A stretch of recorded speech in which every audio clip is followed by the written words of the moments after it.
Hi, this is Pilar for Pilar Talks Books, and today I'm going to be discussing Tuesdays with Morrie by Mitch Albom. This is the 20th year edition, and I want to thank Penguin Random House for sending it to me. I was very touched by this book. It was sort of a memoir, I would say, because it's based on real life, real people. It's about man Morrie Schwartz, and Mitch Albom was one of his students in college, and they were very close. And then Mitch kind of lost touch with Morrie, and he was busy being a journalist, a sports journalist, and he was very caught up with his ambitions to be number one, and he kind of fell away, and didn't really keep in touch with Morrie until one day he came home from work and he was flipping through channels and he saw an interview that was happening with Morrie, and Morrie was discussing his disease and the fact that he was terminally ill and dying. So that kind of jolted Mitch, and he decided to reach out to Morrie, and thus he started to visit him every Tuesday. And this is how this book came about. Mitch started to interview Morrie, basically asking him life questions, things that made Morrie into the man that he is. And I related a lot to this book, as it just reminded me, even though Morrie came from a Jewish background and he studied different philosophies, and Buddhism was one of the things that he kind of had an affinity to. It reminded me of my Christian faith and the things that Jesus taught and while he was walking on earth. Things that are filled in the Bible that I gleaned from. And this book just reminded me, because Morrie started to speak about those things that we happen to do as human beings, which is chase after things, chase after ambitions and dreams, and in the process of being ambitious, we forget what's most important. And what's most important are relationships with people that matter to us.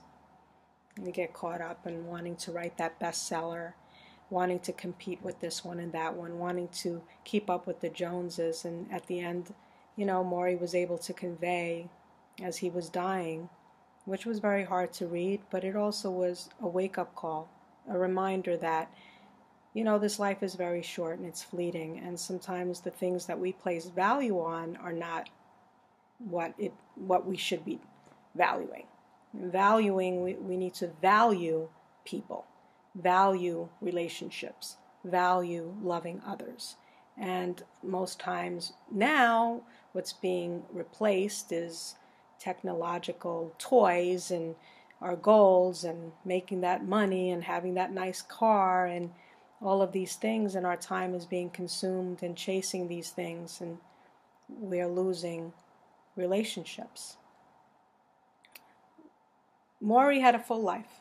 Thankfully, he valued people, and up until the point that he died, he had people coming to visit him. He was writing letters and helping, encouraging others, and listening to people's problems and making time for others. He was a person that exemplified love. And he practiced that. And that's what's going to always make him be remembered, not only by this book, by the people that he touched. The people that personally had relationship with Morrie were touched by his life. And that's the kind of legacy we should be able to leave, instead of, just chasing after things that we can't take with us.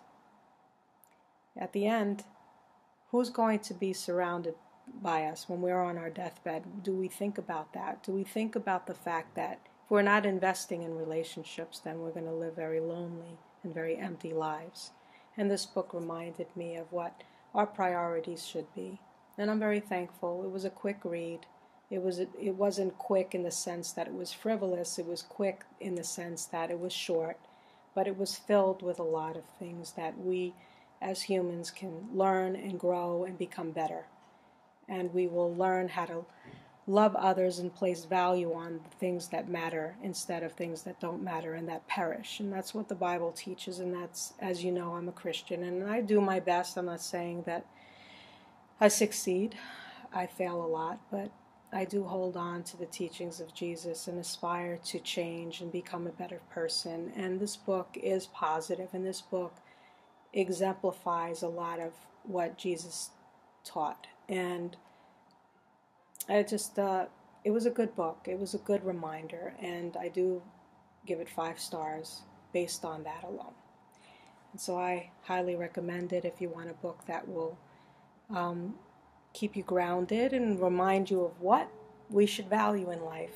This is the book to read. I'm thankful to have read it, even if it was 20 years later. And I'm thankful to all of you that follow me and listen to me banter about books, that you know is my passion and what I love so much. Having a conversation with my friends that love books too. If you just came on and you don't know who I am, my name is Pilar Arsenac, and I started out as a blogger. I have a blog called Ordinary Servant. You can visit me there. It's www.ordinaryservant.com. I'm on most of the social media channels. You can find me under Pilar Arsenac, Twitter, Facebook, Goodreads, and I'll be happy if you would follow me. I wish you all a great week. Take care.